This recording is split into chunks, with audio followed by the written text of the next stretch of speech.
3, 2, 1.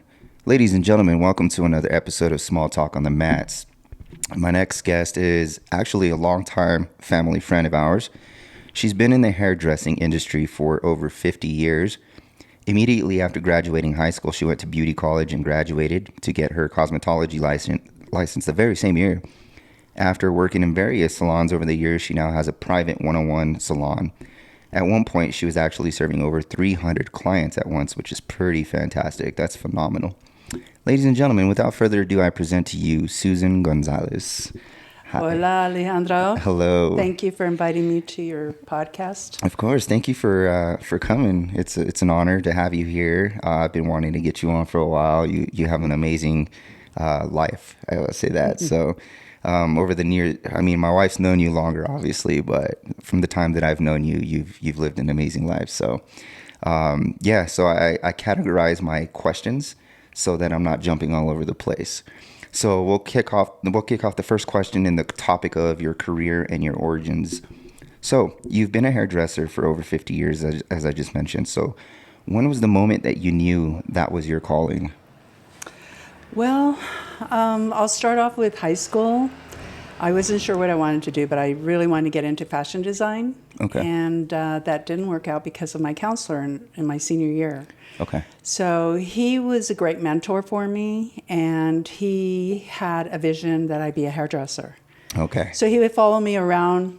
I'd walk out my class, and there he'd be, and I'd be like, well, what do you want from me? Mr. Rutledge. And he'd be like, you still haven't come by to pick up an application for beauty college.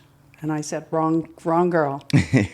But he saw me because I had this really crazy hair all the time, and I was always trying to do something with my hair. I was young. I was, wanting these fashion kind of vibes. So I like having a little change every other day. Yeah. So he finally got me there, and I did an application, and my English teacher at that time helped me write it out. Okay. And then I got accepted. Nice. And that's how I got into beauty school, and I thought that would hold me over until I decided what college I wanted to go to for fashion design. Okay. So I was headed for Texas, I thought. Okay. That's where Tom Ford studied, and so okay. Anyway, that never happened. And here I am today. Here you are. All right, cool. So Albuquerque has changed over the decades. So what was the salon scene like when you first arrived? And what would shock the younger you the most about today's beauty world? Well, I don't know that I would be shocked. I'm not that kind of girl. I'm a leader in the industry, and so I was always striving for that advance, because when I started, it was a whole different shampoo style, and women came in every week to get their hair done. So the shocking part for me, I'd say, is that we went from every week to seeing somebody every 3, 4, 6, 8, and 10 weeks. Okay, gotcha. Which was very different, where I was seeing my client every week. Yeah. So that becomes a very connected relationship. Okay. And so that was the different part of it. Gotcha. So you opened your first salon, which would eventually become the first Aveda salon in Albuquerque. So did you realize at the time how big of a deal that would be, or were you just thinking, let this please go smoothly as possible? No. My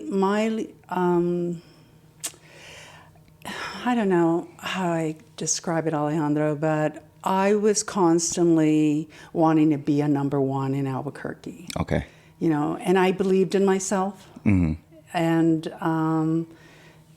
then it came to par that I was able to meet Horst from Aveda, the founder, and he was thriving on opening up his world too. So he was having Aveda salons at that time. And when he came to New Mexico, I had already met him in New York City, and I had met his company kind of vibe on how he was going to run everything. Oh, okay. And so we made a connection, and Nice. he came to Albuquerque and visited my salon, and then he was like, okay, you can do it. That's awesome. So for the audience, I don't think most people would know who Horst is. So if you want to give like a kind of a background, little brief summary of who Horst is. Horst is a founder of Aveda. It's a natural product. He was a very young man, and he was hairdressing, and he got a little into the crazy world, you know. So he was experimenting with drugs and alcohol and partying, and he was dying. So he went out to the Eastern world, and he got into a philosophy of nature and herbs. So when he was around all these monks and all, they actually formed a whole diet and lifestyle for him. Mm-hmm. And so that's how he got into the world. That's amazing. A holistical approach to life. Okay. And to bringing it into the salons. Yeah. Amazing. Yes. All right. So let's actually go a little deeper into detail for this next question. So what was your reaction when Horst actually came to your opening? Were you like cool and composed? I know you said you had met him previously, but when he actually came for the opening, how were your reactions to that? Well, I'm a great worker, so I was that girl in the background. Okay. And so I had a lot of energy for that, and that's where I put my focus. Okay. He was a very calm, peaceful man, so that helped me not be so nervous, but I was all in the background. Okay. I wasn't center stage on that. You know, I made him the star. He was my guest, and when we opened up, it was just really important that he had the stage. Okay, that's awesome. All right, cool. So you've gone from owning salons to renting booths to owning a private studio. So what's the funniest or most unexpected lesson you've learned from each of those chapters? The funniest, I think the funniest thing about being a hairdresser, starting off at the age of 18, is that I was young. And when you're young, you have a different mentality towards your work. So you have ego already, you have a strong desire, and then all your wants. I wanted to be somebody in the industry, and I wanted to make a name for myself. So that was a big, funny thing to me because I knew nothing. Yeah.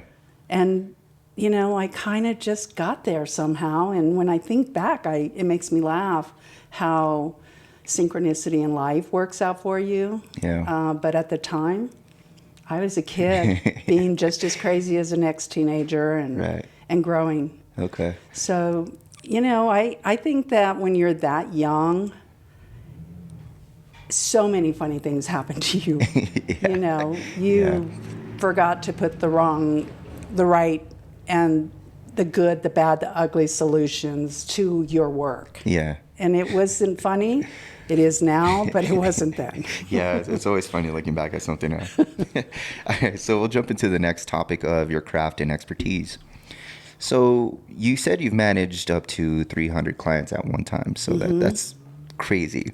How did you manage that? I just want to ask that. So clients come in within a weekly basis and a 2-week base, a 6-week, 10-week base. It just all depends on the client and what their service needs are. Okay. So then, you know, I work from 8 until like 6, 7:30. Mm-hmm. And so I visit with a client for an hour and a half doing my craft, and as minimal as 30 minutes.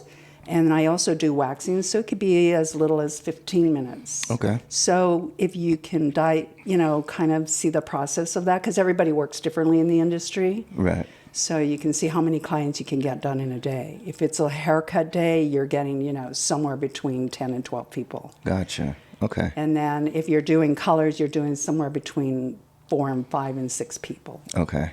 That's crazy. Yeah. So you need a 3-month solid clientele, and you have to build up a large number for that. Okay. Because if you don't, then you're sitting, and time is money. Yeah. You know, as you get into the business side of it all, it's money is your baseline. So time is money. So you figure it out real fast. Am I going to be like a 3-hour hair color person, or am I going to be an hour and a half person? Gotcha. Okay. As a master of color, what's your secret? So you may not even want to expose that, but have you ever had a color request that even made you think, like, what the heck did they request? Yes. I just got one the other day, actually, and it's a surprisingly the industry with the whole color world has moved up quite a bit, and that is you're getting really like, they'll want a silver platinum highlight with a really hot pink background. And that takes a lot more hours than what I'm willing to work. So I don't do that kind of color at all. Okay. So my techniques are creativeness. Okay. I look at an individual and I look at their eye color, their skin color, their hair color, their body proportions, and then I help them make a decision on what direction they want to go, if they want to go shorter, longer. Yeah. Everybody has a request, and then I kind of give them my input at this point, because I want them to walk out and I want people to say, oh, your hair looks great. Who did your hair? Okay. And so everything is accountable. Yeah. You have bone structure, you have a whole body type, so different things work better. Okay. If you're looking at it in an artistic way. That's amazing to put it that way, because the other day I had a barber on the podcast, and he was saying almost not what you're saying, but to bring in, and that's why I love having different guests over, because they bring out a perspective that we don't see from the outside. And the way you just described that, it was like, I've never thought about that. And the barber that I had the other day, he was saying almost the same thing. He was saying like, well, when I go visit other places, I go to barbershops and see like the weather, how it would affect their hair, the hair texture that people have over there, the way different barbers on East Coast, West Coast work, like different things like that. And you're explaining almost the same concept, but in a different way, if that makes sense. So It's crazy how visual it gets and how much thought you put into the process of actual. There's another side to it, Alejandro. There's this physical side to it as well. Yeah. So when I ask you, how many people touch you in your lifetime? Who's touching you? Mm-hmm. Your children, your wife, your siblings, your dentist, your doctor. Yeah. And then your barber or your hairdresser or your stylist. Yeah. That's amazing. It's very few people are that close to you. So you start to build a relationship. Yeah. And, it also, there's energy involved in it when you're working with another human being. Uh-huh. So you have to pay attention to that as well, so that you know who you're working with and how you want to work with them. Yeah. Okay. Connecting on a deeper level. Yes, of course. That's pretty cool. You want to gain their trust. Yeah, exactly. Yes. That's pretty huge. So you mentioned that you attend hair shows every year, right? Yes. Okay. So what's the wildest trend or technique that you've seen on stage? Ooh, I wish I could remember the artist's name right now, but she was a beautiful Asian woman, and she had a presentation that was phenomenal. So it was vibrant and of extreme creativeness, where she would take hair and reform it, and she'd actually glue and add into whatever it was, whether it's wire, feathers, whatever. And then she incorporated a whole fashion design with it. So if she had a cage kind of thing happening up here, she had a cage kind of, fashion design down here. And I was so impressed with that show. It was phenomenal. My first hair show is the one that got me addicted. Okay. It was a hair show I went to in LA for Sebastian. And Jerry Cosensia was the founder of that, which I got to work with her as well. Nice. In the very first place I worked with, because she was good friends with my mentor, Antonio Gonzales, which was a very well-known stylist at that time in Albuquerque.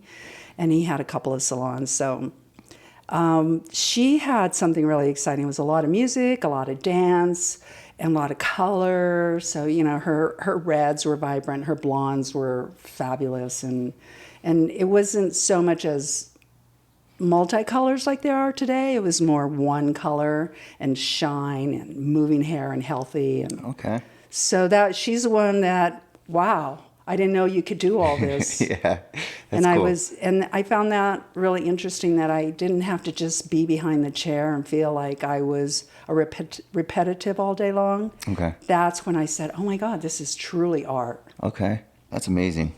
I wish I could attend one of those shows. It seems pretty interesting. Come with me sometime. Yeah, I would love to. I would love to see that side of the world. What keeps you inspired after 5 decades behind the chairs? Coffee, creativity, or just like sheer stubborn passion? Or what is it that keeps you going? Oh, it's changed, as you can imagine. You know, I've got 5 decades behind me, so every decade has been different.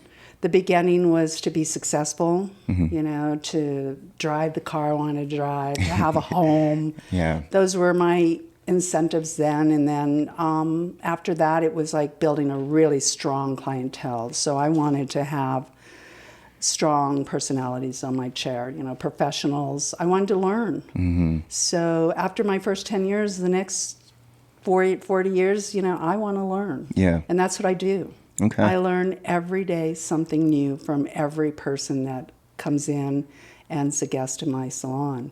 That's good. And it can be from science to medical to family to religion to spirituality, whatever. But that's the connection that I make at this point. Yeah. That's a big part that I love, is having a relationship and doing my work the best as I can. Yeah. Every day is like I'm here and I'm doing the best I can. Yeah. There's so many personalities out there. And you have to change with that all day long. You know, you're going to be high up here, talking a lot, gossiping very little. Yeah. But, you know, supporting each other. Yeah. Okay. You know? So I have to listen to the good, the bad, and the ugly. So that means there's emotions, there's family, you know, we are living, we're dying. It can get very emotional, I will tell you, and vice versa for me. You know, I have my experiences in my life, and I share it with them, especially the longtime clients, because we're family now. Yeah. Okay. Amazing. Is there any hair technology or trend today you wish existed back when you almost started? Oh my God, this is so like crazy simple, but the blow dryer has changed. I mean, there was a time where we were like even crazy. We duct taped 2 blow dryers together and tried to like, you know, we just wanted to do it quicker. Because that was the stalling time. That was not the fun part of it. So, oh my God, blow dryers now. Alejandro, I don't have to blow for 30 minutes anymore. I get to style out in, you know, 10, 13 minutes, depending on the type of hair I'm working with. Yeah. That is amazing. And I'm so grateful for the blow dryer changing. Okay. Wow, that's crazy. See, again, that's something that we don't see. Like, I never thought about something like that, like a blow dryer. But if it cuts 15 minutes off your moment on that part, yeah, that's a blessing. That's cool. Oh man, that's cool. All right, cool. So we'll jump into business and entrepreneurship. You've owned multiple salons in the past. So what's one hilarious business lesson that you've learned the hard way? Well, I love that you said hard way. Yeah. That's a good question. Yeah, because you have to have product when you have a salon. And, you know, it's like, so you bring in, we'll use a Veda. I brought in a Veda. It's a very high line. So you have to do your retail, which means every client has to know about your product and what you're selling. So, you know, you have different techniques, like put it in their hand, this is what I'm using on you today, or just telling them this is the products you're going to need for your type of hair and all. And so you can tie up a good amount of money on that. That's not your back bar shelf, you know, which costs you money as well, because you're supplying all this stuff for your employees, all these products. And when they would walk up and take a product and tell you, you have all this product, and it'd be like, it's not paid for. Yeah. So that was a really hard challenge, you know, because it brings in conflict. Yeah. And it was the one thing I didn't put in my folder for everybody, because I had a whole agenda of how my salon ran. Yeah. So it was a contract, and you had to sign it and date it and agree to all the rules and regulations to being a highline professional salon. And so things like that were hard in challenging as an entrepreneur, because I hadn't taken any business classes, so, you know, I had to learn the hard way. Yeah. Okay. And how to approach all that with your employees. Yeah. Okay. Yeah, especially getting your leg in the door, you know, and like you said it earlier, you're young, you're learning. So it's a good way to experience that, right? Yes. You know, you make that mistake, you won't make it again. Right. So. Live and learn. Yes. All right. So could you share a difficult decision you made in your career that turned out to be a blessing in disguise? Yes. Leaving a salon that I worked at that I was very successful in, it was a very large space, and it wasn't where I wanted to be. I needed to have my own place just to do my own thing, my own way. I'm a strong-minded person, and so that was scary, and it was the best thing I ever did. And so when I decided to leave, I had a client who wanted to be a silent partner with me, which opened all my doors. Yeah. She was my bank.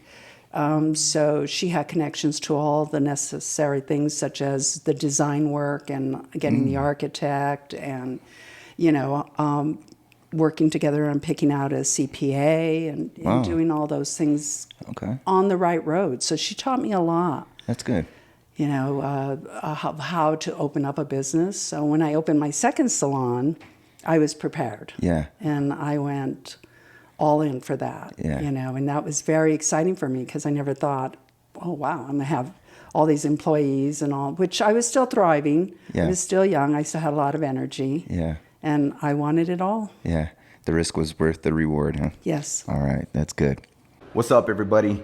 This podcast is brought to you and sponsored by the Rock Family Therapy. Not every battle is fought in combat. Some are fought in silence, in your head, in your home, or behind the mask you wear every day. At the Rock Family Therapy, they stand with those who fight to rise again. Veterans, first responders, parents, or anyone carrying the weight of trauma, loss, or stress. This isn't just talk therapy. It's rebuilding from the inside out. It's mental conditioning for life. A place to reset, refocus, and rise stronger, whether your uniform is military, professional, or just the armor you put on to make it through the day. If you're ready to face what's been holding you back, they're ready for you. Call or text 505-336-0238 or email r.villy@therockfamilytherapy.com or visit therockfamilytherapy.com because warriors come in many forms and every warrior needs a rock. What's up, everybody? This podcast is sponsored and brought to you by Toehold. As you know, I've been a longtime customer and supporter of Toehold. I'll give you 3 reasons why I love this company. 1 is because they're huge supporters of veterans, law enforcement, and first responders. 2nd reason is because everything is American made with integrity as it should be. And 3rd reason is because they have the best customer service that you'll ever receive with timely responses. Now, their main focus is flip-flops that'll last you a lifetime, but they also sell caps, shirts, rash guards, wallets, you name it. One of my favorite ethically sourced exotic leathers here is Murder Hippo flip-flops. We got stingray, elephant, crocodile, and if you don't want an exotic leather, you got different options on vegetable tan leather with stamps and colors. And going to the wallets here, we got zebra, we got stingray, we got John Wayne style minimalist wallet, and then going to the key fobs. So guys, go show your support. You have so many options with different exotic leathers. Go show your support for AG and Toehold. Tell them I sent you. Thank you. Peace out. Now, your current one-on-one salon is very intentional. So what do you love most about the quiet, and what do the clients say they love about the intimacy of it? Well, I've gotten into a space now at this age. I have a lot of history behind me. I have a lot of beautiful people in my world, and I don't take anything for granted. So I like having the contact of a relationship with my clients on a form that gives them a vibe of a spa. You know, you're here to just do you. So the whole feeling I want you to have when you come in is it's relaxing. It's part of the day that you have just for you. We're calm, we chit-chat. You know, I give a great shampoo. I do a little massage on the head and kind of open up that way. And I love it. Yeah. And my clients, they tell me they love it, you know, because there's not this distraction that they can feel when they having 2 or 3 people at the same time. Right. Because I used to work that way as well. Okay. So in the old days, you would do, for me, In my world, I'd apply a color, I would do a haircut in between that, I'd finish this color, I'd bring in another color, I'd apply color on them, then another client would come in, I'd apply color on her. So you've got 2, 3 people at all times. And now I feel much more relaxed. I have, the music, you can change it depending on your client. Yeah. And so it's more one-on-one personality. Yeah. And it's really nice to be able to touch on that. And then I don't have any side action. No other hairdressers are in there working and distracting me, or, it gets to be a lot. When there's a lot of, in my world, there's a lot of women. Yeah. Although now there's more men than I probably have ever had. Yeah. So I'd say in the beginning of my career, the first 25 years, I had about 30% male clients. Okay. Where now I have probably anywhere between 40 and 50%, depending on where I'm at. Interesting. Because it changes all the time. Yeah, that's interesting. Okay. So we'll jump into personal style and lifestyle. How has your personal style evolved over the decades? And is there any style phase you would never like to repeat again? Well, you're talking to a girl who loves fashion, so I loved it. All of it, all 50 years.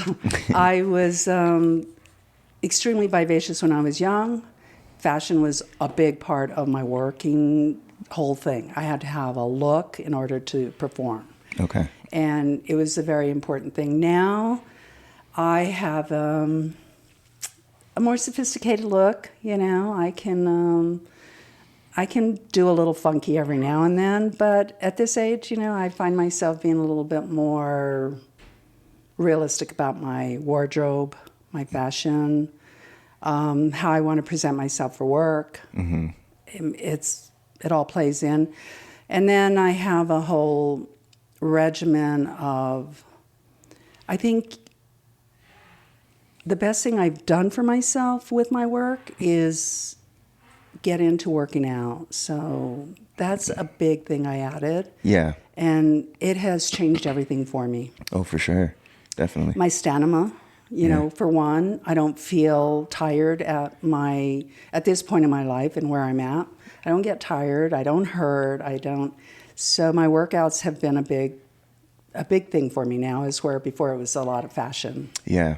No, I think it's good to throw that in there, because statistically it does help with your health, with your lifespan, things like that, et cetera, right? Mm-hmm. So I think that is important that you've played that and incorporated that into your life at this point in time. Yeah, well, I mean, you work out all the time and doing your jitsu and all this you have going on here is really terrific, but what it does for the mental as well. Yeah, it's huge. And, when the mental is good and you go to bed at night, you sleep better, all those things make a difference. It does. And I want to be the best I can be today. That's good. Because that's what I got right now, right here, today. That's good. Making the most of it. Mm-hmm. Awesome.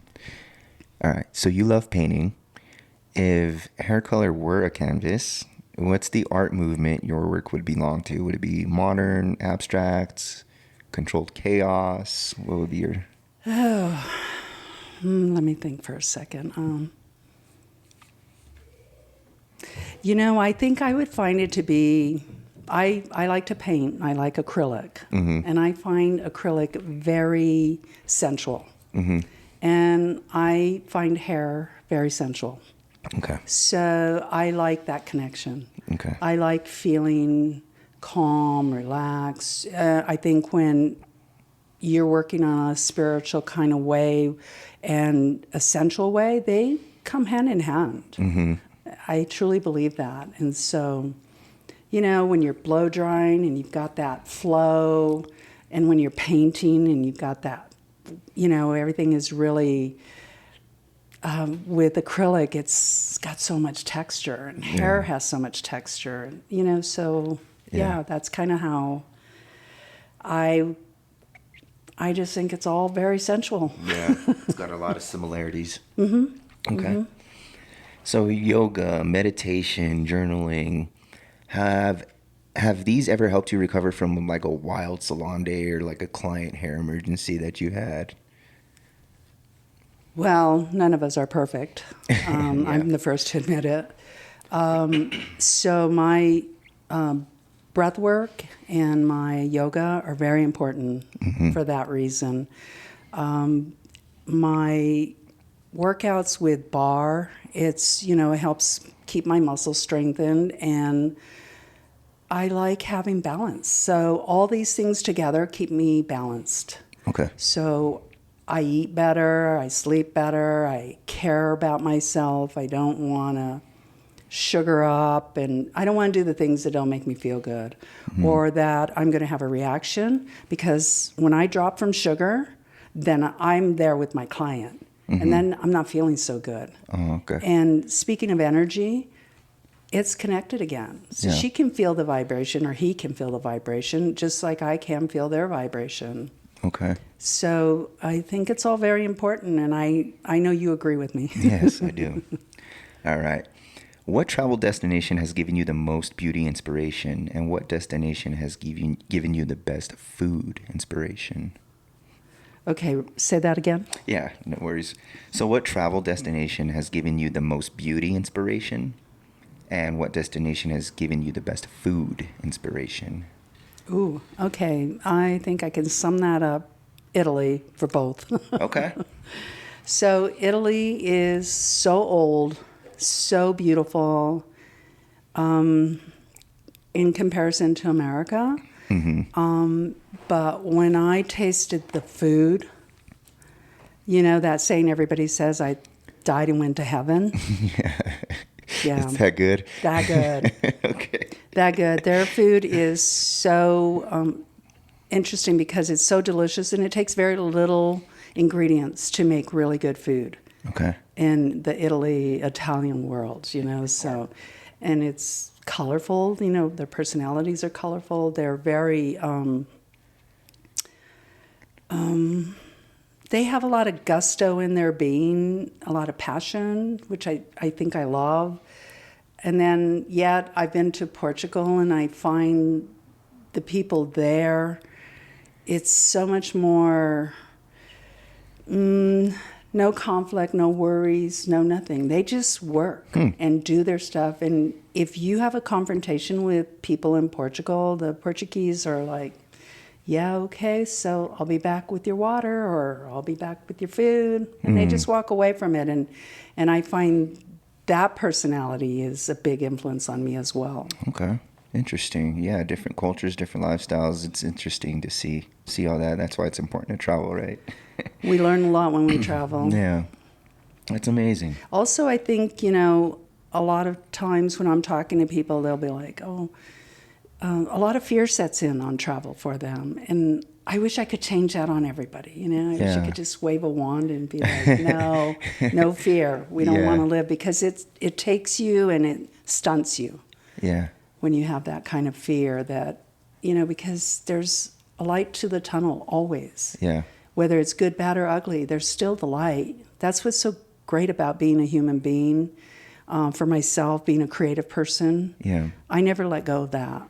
Okay. So when life gets hard or tough, or you make mistakes, you just got to remember there's a light at the end of the tunnel. That's right. That's a good way to look at it. Good mindset. So you do love to cook. So I'm going to give you some rapid fire questions for this, okay? Favorite dish to make? Beans. I'm from New Mexico. Okay. Beans and chili. All right, beans and chili. Favorite dish to eat? Enchiladas. Okay. Mm-hmm. And a dish that you've tried and you'll never try again? Ooh. I'm open to everything. So sardines in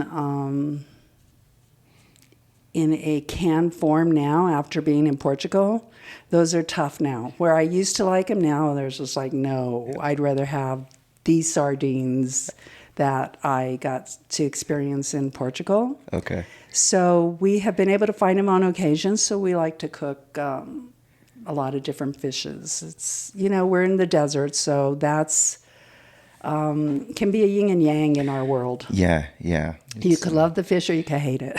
Yeah. Now that you mention it, I don't think I've ever tried sardines. No? No. I mean, you mentioned the can form. Do you just pop it and eat it, or? Yes, I used to just pop the can, put them on Okay. a cracker, a little Tabasco or Okay. something, and just eat it down. Okay. Yeah, I don't think I've ever tried sardines. That was so- a really great lunch when I was really super busy. That Okay. was one thing that you could eat in 5 minutes and it wasn't going to hurt your belly after Okay. you forced it down and so quickly. Gotcha. Okay. So we'll jump into the topic of community and impact. So you're always giving back to the community. So what's a project or a moment that made you go, this is why I do this? Well, I get emotional. It's okay. I get emotional because most of everything I like to work with in donating my time or gifting or whatever is the world of the children. So Okay. I like museums. I like to work with projects with schools, and Okay. that's where I learn a lot from children. So I love to have them around me, and I love that I can support them, and I have the means of doing that now. So, I can do that. Hospitals for children. Yeah. Also, just making sure that the homeless get fed during the holidays. I like to donate, and I think of the children. Okay. That's beautiful. I like that. Thank you. After 50 years of doing hair, what legacy do you hope to leave for your clients, your community, and the next generation of stylists?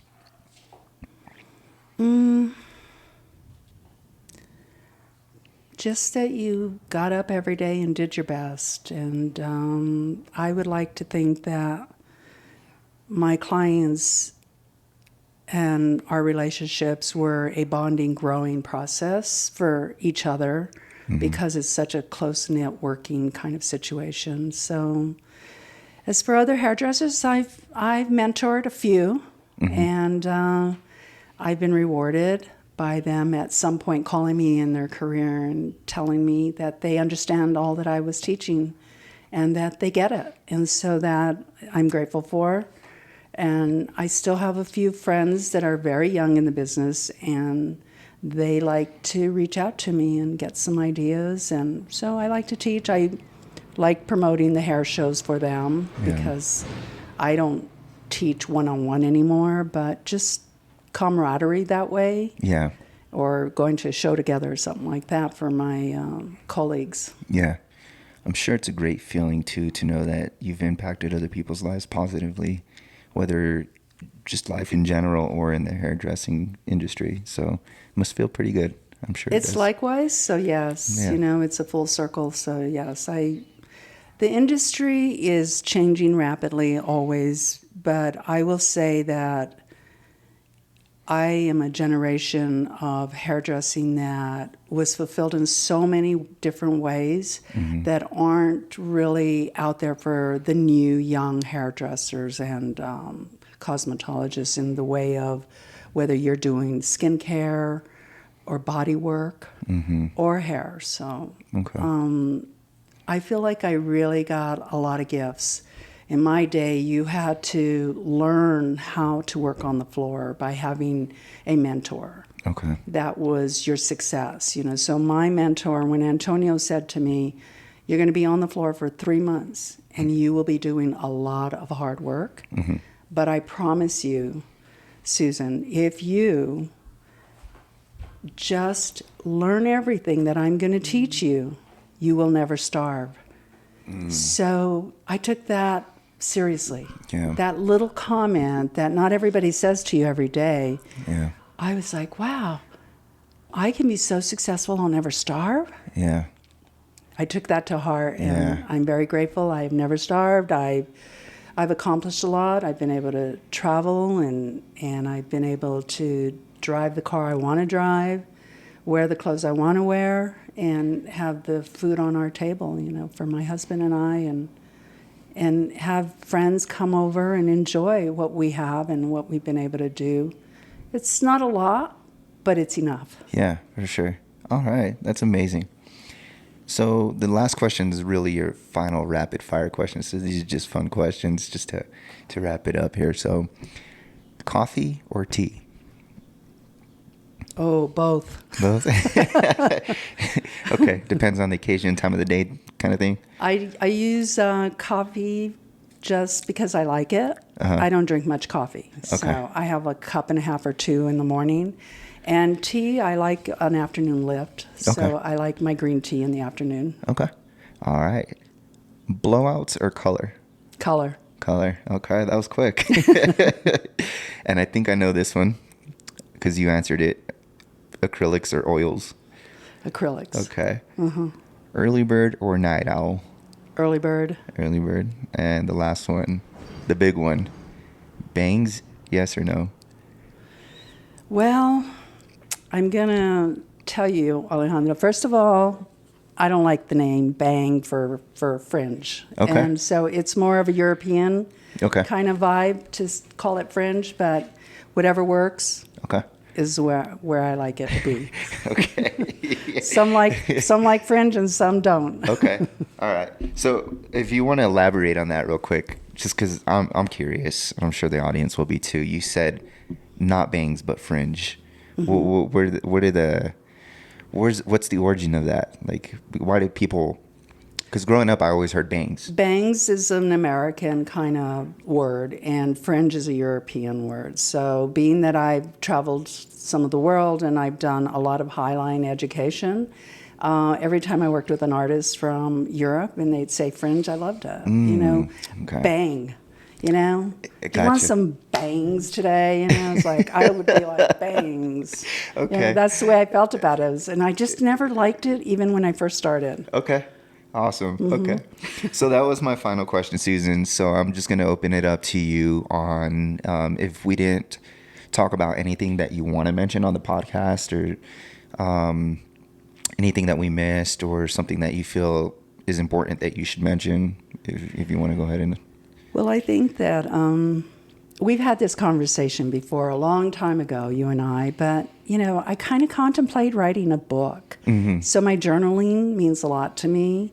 I don't know if you've started that project or put any note into it. When we had that conversation, we were both kind of like thinking that's the route we wanted to go. Yeah.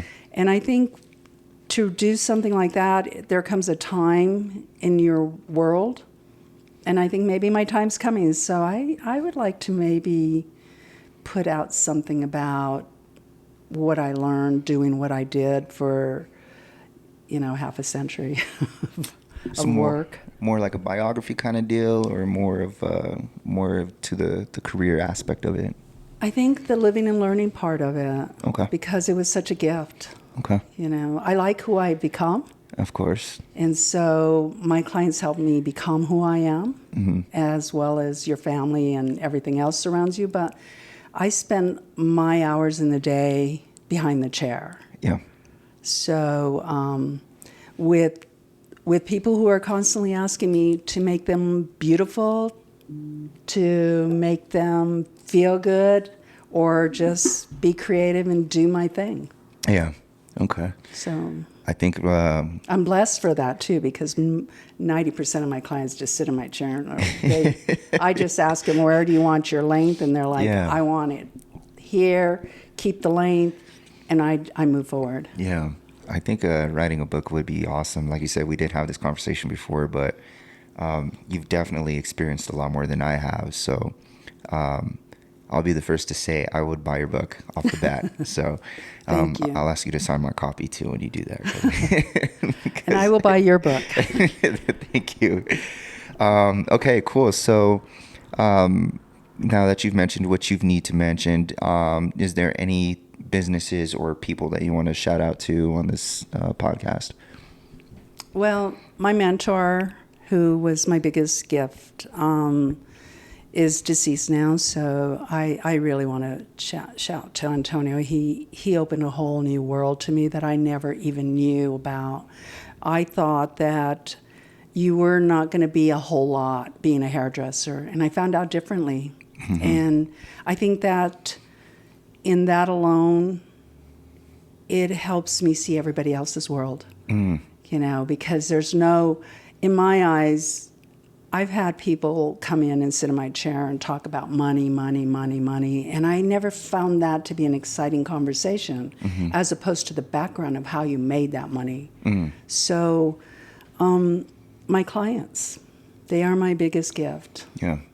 They have, I mean, besides my parents bringing me into this world, they have gifted me daily, monthly, yearly, and decades, and so I can't say enough about them. Whether I'm lucky enough to have their children in my chair, if I'm lucky enough to spend an hour with them in a lifetime, or if I've spent thousands of hours with them. Yeah, that's another thing that a lot of people don't see too, is the different generations of families that you.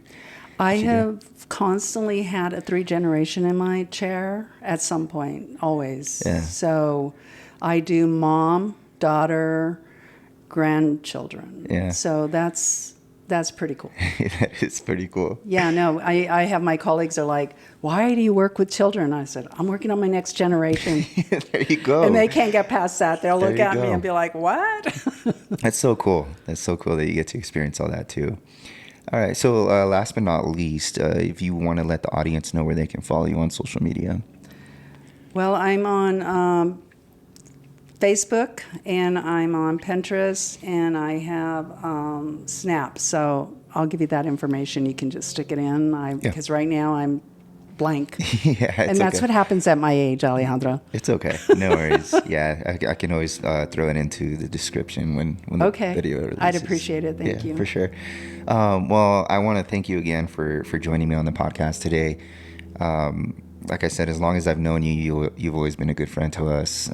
Like you've known my wife definitely a lot longer than you've known me, but but no, you've always been great company. You've been great to my children, and it's always a great time and a pleasure hanging out with you. Anytime we spent together, it's always been amazing. Yeah, so thank you. It's been really lovely to know you and your family, and I have to put a little shout out for you and Thank you. and what you are doing. And how you do it, I think, is so innovating.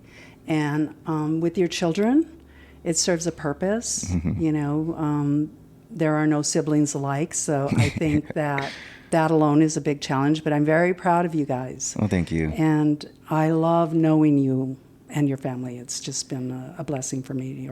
I'm grateful. Thank you. Likewise, thank you. And it was awesome getting to know you a little more in depth with this podcast session. So thank you again. So, ladies and gentlemen, I do hope you enjoyed today's episode of Small Talk on the Mats. I hope you've gotten a good sense and insight world of the hairdressing industry. So, until next time, guys, we'll see you on the next episode of Small Talk on the Mats. Later.